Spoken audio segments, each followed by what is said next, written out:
Olá, sejam bem-vindos a mais uma formação PHC. Eu sou a Vanessa Vieira e hoje vamos falar sobre mapas e filtros. Vamos passar à demonstração no software PHC.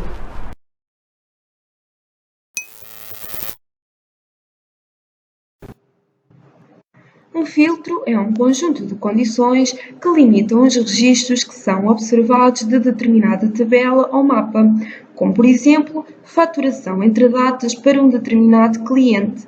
É um filtro sobre a tabela faturação, com o qual as listagens só contemplam a faturação de um cliente cuja faturação está dentro do intervalo de datas definido. Vamos aceder ao ecrã da faturação, menu Gestão, Faturação a clientes, e para ter acesso à opção de criar, alterar ou apagar filtros, é necessário ter o acesso de editar filtros para a respectiva tabela. Temos a opção de selecionar na seta ao lado da lupa, observar os registros resultantes de um filtro ou então clicar diretamente na lupa, definir um filtro ou escolher um já definido. Este botão serve para ativar o menu, cujas opções variam mediante a existência ou não de filtros. Em primeiro lugar, vamos clicar no botão Introduzir novo filtro, que se encontra no topo do ecrã. É necessário indicar qual é o título do filtro. Neste caso, vamos colocar o nome entre datas e nome do cliente.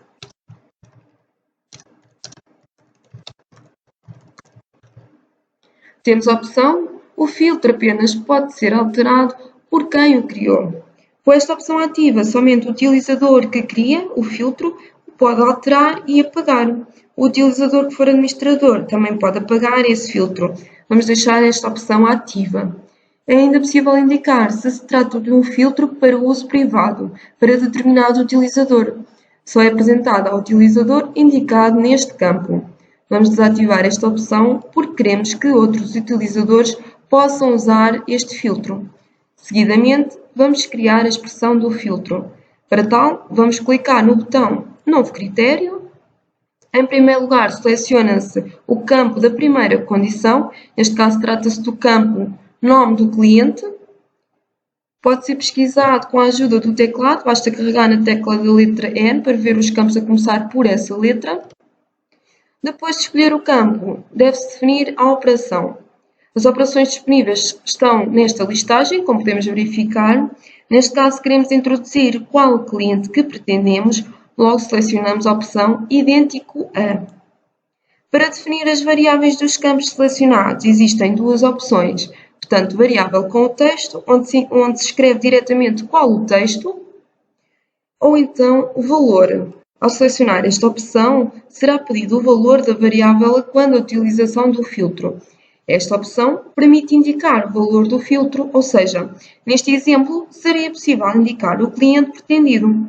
Mas nesta demonstração, vamos escolher a variável com o texto com o nome do cliente, para que no momento que estamos a utilizar o filtro, possamos ser nós a selecionar qual o cliente que queremos e podemos então introduzir este critério. Depois de introduzir a primeira condição do filtro, é ainda possível criar mais condições, apagar a condição definida ou até mesmo alterar. Para executar as operações mencionadas, existem três botões na parte inferior da janela, em que temos a opção de introduzir uma nova linha, apagar uma linha ou então alterar a linha. Alternativamente, pode-se fazer um duplo clique em cima da linha e fazer as alterações pretendidas. Para criar uma segunda condição no mesmo filtro, vamos clicar então no botão Introduzir um novo critério. Temos a opção de selecionar qual a ligação, que permite definir a forma como a segunda condição liga com a primeira condição, isto é, se se trata de uma conjunção, selecionamos e, se se trata de uma disjunção, selecionamos ou. Neste caso, vamos clicar na ligação e. Neste exemplo, é criada uma segunda condição em que o campo vai ser data do documento.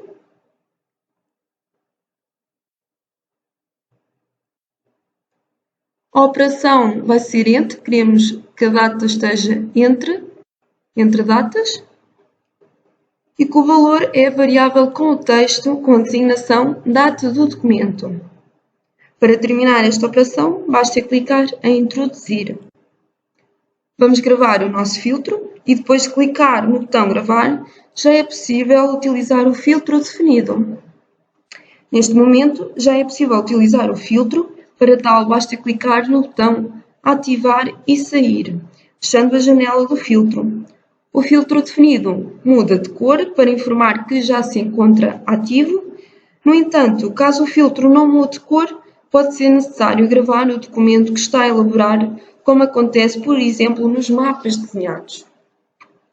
Temos a opção de, se entrarmos no filtro que acabamos de criar, de duplicar um filtro. Existe a possibilidade de aproveitar um filtro já criado e executar alterações no mesmo, podendo depois de gravar o filtro com outro nome. Para tal é necessário duplicar primeiro o filtro já existente.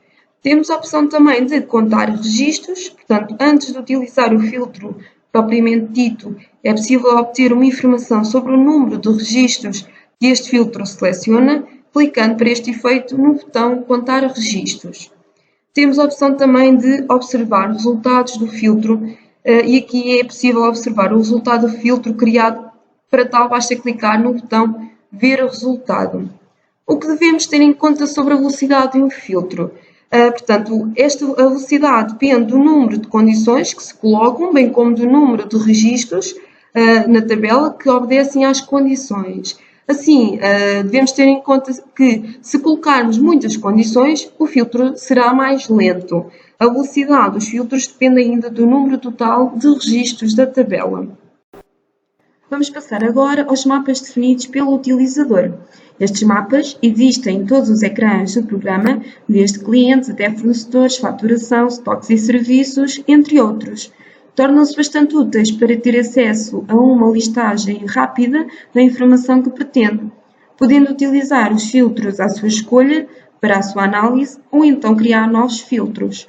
Para visualizar e ou desenhar o mapa, é necessário entrar primeiro num determinado ecrã e selecionar a opção respectiva.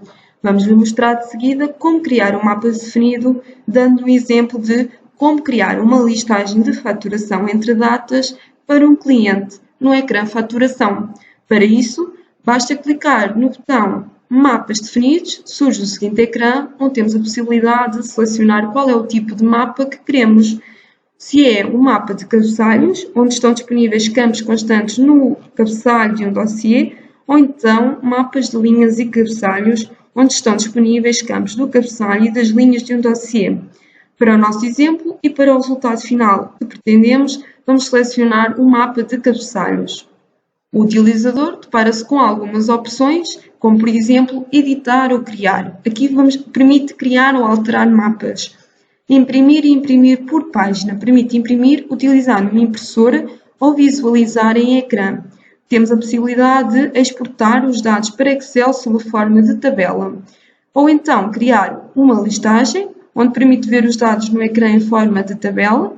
Temos a opção processador de texto, permite imprimir num processador de texto e também exportar a listagem para PDF, Word, etc. Para isso, vamos então primeiro criar um mapa definido.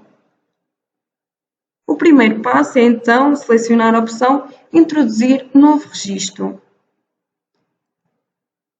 Temos o campo Documento.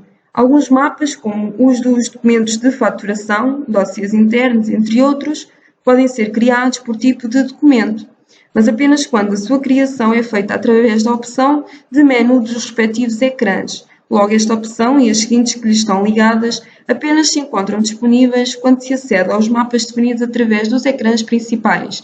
Neste exemplo, o documento será então Fatura. Temos a opção de selecionar disponível também nos outros tipos de documentos. Esta opção apenas se encontra disponível nos mapas que podem ser criados por tipo de documento e complementa a opção anterior. Ela permite que o mapa criado especificamente para um documento se encontre disponível também nos outros tipos de documentos. Esta funcionalidade destina-se apenas aos mapas definidos em tabelas, como por exemplo em documentos de faturação, disponível nos outros tipos de documentos, dossiês internos, disponível nos outros tipos de dossiês, movimentos bancários, disponível nos outros bancos, os recibos de clientes, disponível para outras séries, assim como recibos de adiantamentos. mas há que ter em atenção que alguns campos selecionados para um determinado registro, por exemplo, para um mapa definido de faturas, pode não funcionar no mapa definido de uma guia de remessa, porque existem campos por tipo de documento.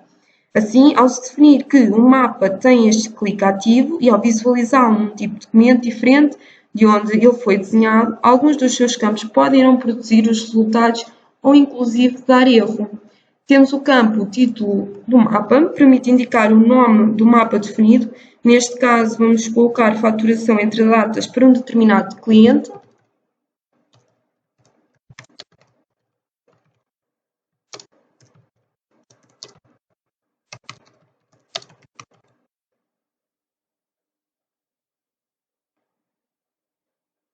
Temos também o campo grupo, permite indicar a que grupo pertence o mapa definido, sempre que se introduz um mapa definido novo, através da opção do menu dos ecrãs principais, o nome do grupo assume por defeito o nome de tabela a que pertence o mapa definido, como neste exemplo o grupo é documentos de faturação. Temos o campo filtro, permite definir o filtro a utilizar, neste caso vamos usar o filtro que criámos anteriormente, entre datas mais nome do cliente, ativar e sair. Temos no separador campos, portanto, os campos disponíveis. Deve-se definir os campos para a listagem. Para isso, basta escolher o campo da janela, campos disponíveis e clicar no botão incluir um item, passando para o campo campos escolhidos. Um dos processos alternativos é fazer um duplo clique em cima do nome do campo, passando o campo para a janela dos campos disponíveis. Existe ainda uma terceira forma de selecionar um campo, arrastando de uma janela para a outra. Estes processos também funcionam no sentido inverso, isto é, retirar um campo da janela dos campos escolhidos e voltar a colocar nos campos disponíveis. Alternativamente, é possível utilizar o botão retirar um item para passar todos os campos de uma janela para a outra, o que não é aconselhável devido ao número de campos existentes. Existem os seguintes botões, portanto, incluir todos os itens ou então retirar todos os itens. Neste caso, vamos então escolher os campos nome do cliente, duplo clique, o nome do documento, o número do documento. Vamos selecionar a data do documento.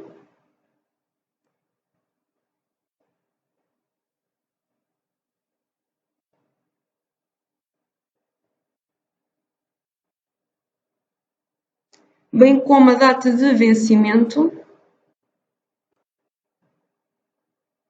E, por fim, o total do documento.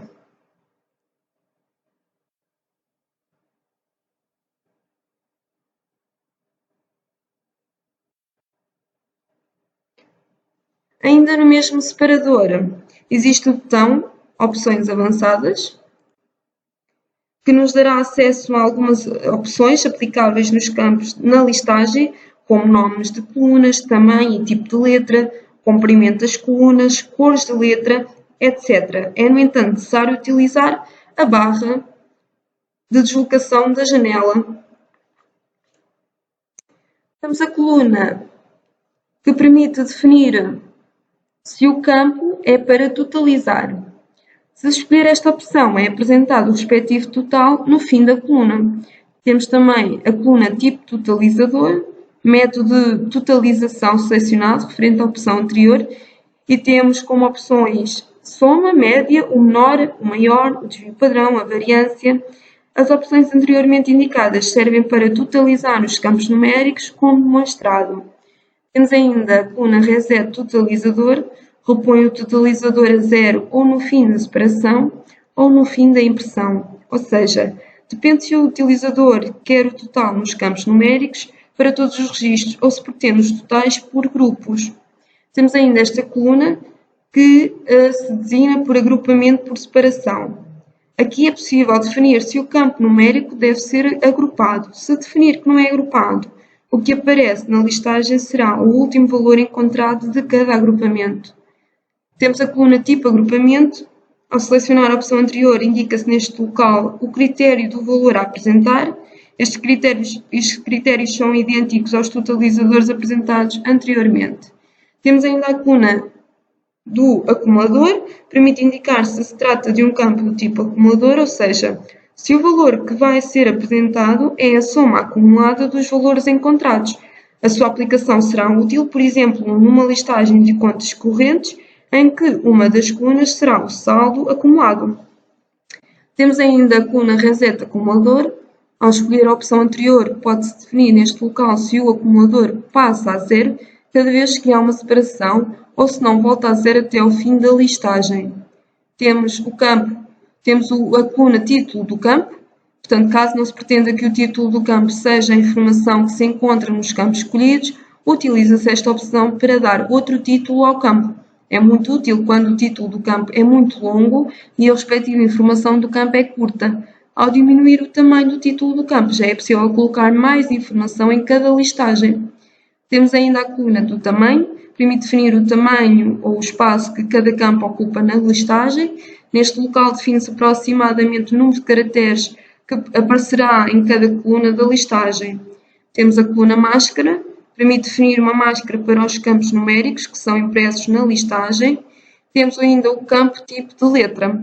Permite definir o tipo de letra para a coluna. Para poder modificar o tipo de letra e outras características, é necessário dar um duplo clique neste campo. Nas opções avançadas, vamos alterar apenas o tamanho de todos os campos para 15.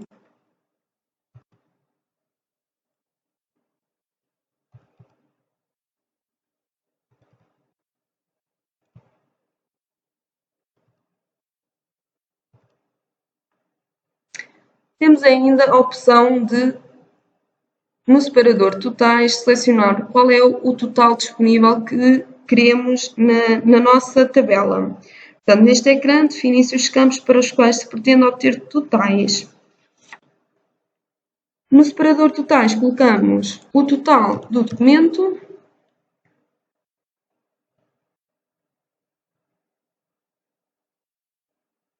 o processo de incluir os totais é idêntico ao que foi explicado no separador campos.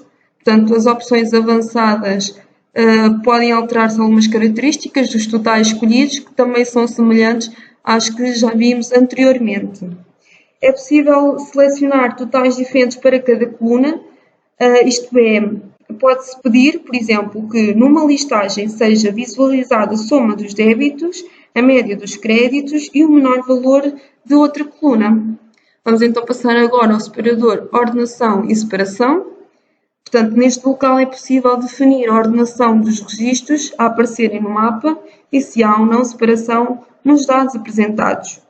A opção ordenação permite ordenar a listagem por determinados campos, isto é, obter listagens em que todos os registros estão ordenados por um ou por vários campos.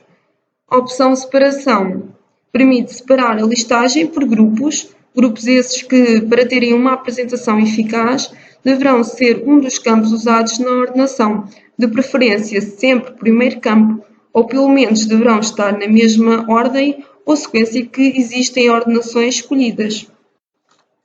No separador separação, vamos colocar ordenar pela data do documento.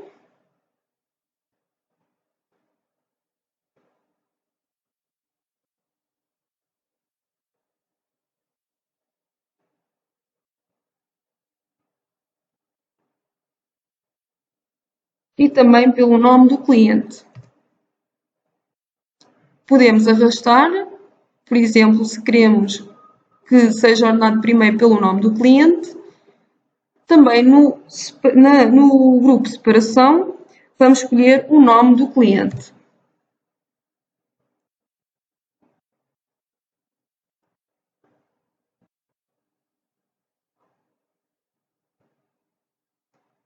Temos ainda outras opções nesta página, como por exemplo, o salto de página por separação.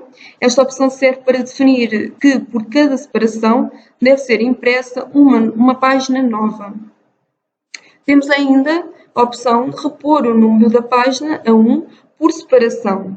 Serve para complementar a opção anterior, pois permite definir se a paginação é contínua ou se deve começar no número 1 cada vez que muda de separação. imprime o título da separação.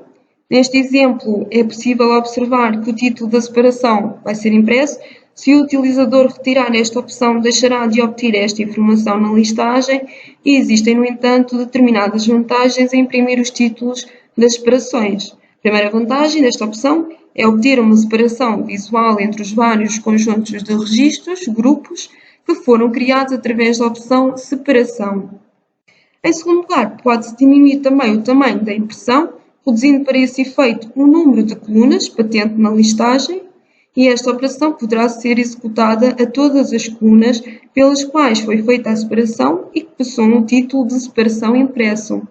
Temos também ainda a opção Agrupa por separação. Esta opção serve para executar agrupamentos de linhas para determinados campos.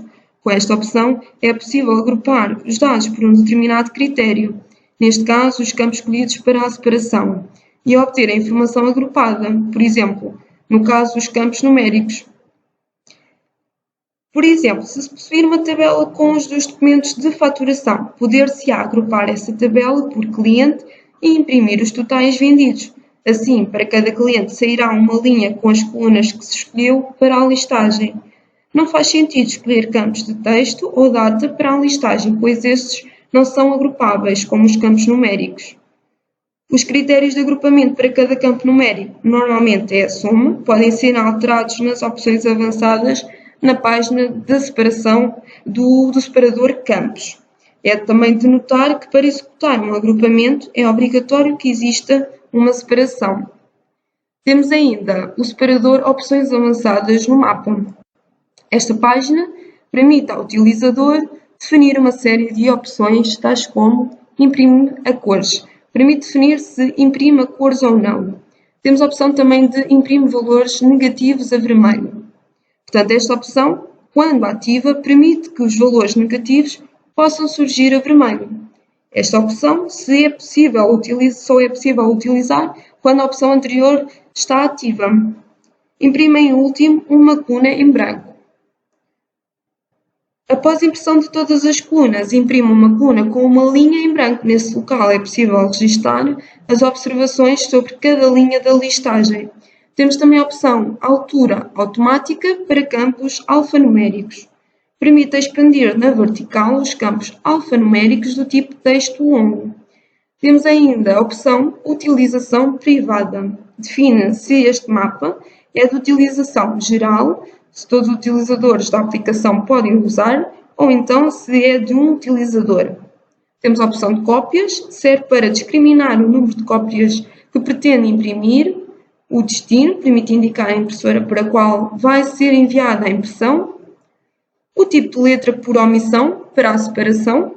Permite definir um tipo de letra para a impressão do título da separação e também definir o tipo de letra por omissão para a impressão. Permite definir o tipo de letra para a impressão do mapa. Podemos também definir as margens, permite definir as margens para a impressão, como por exemplo o topo, a esquerda, o rodapé e o espaçamento. Quando se introduz o novo mapa definido, a margem esquerda assume por defeito o valor 10. Finalmente, podemos ainda ter a opção de selecionar qual é a orientação pretendida. Serve para definir a orientação do papel. Neste caso, vamos então selecionar a orientação paisagem.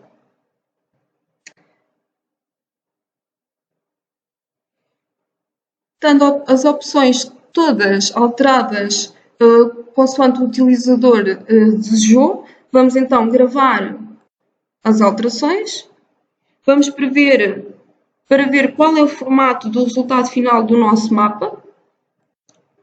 Vamos introduzir os dados que queremos no filtro que criamos, portanto, o nome do cliente vamos colocar gosto pela música, introduzir e também vamos definir o intervalo de datas. Portanto, aqui vamos colocar desde 2014 até à data de hoje.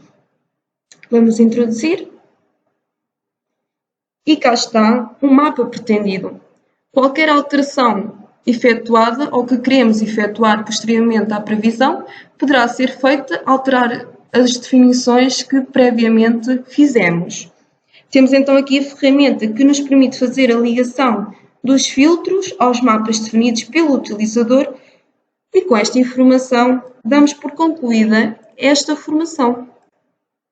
Esperamos que esta formação seja útil para o seu dia-a-dia. Se gostou desta formação, partilhe com os seus contactos PHC. O seu feedback é importante para continuarmos a realizar as formações gratuitas. Obrigada e até uma próxima!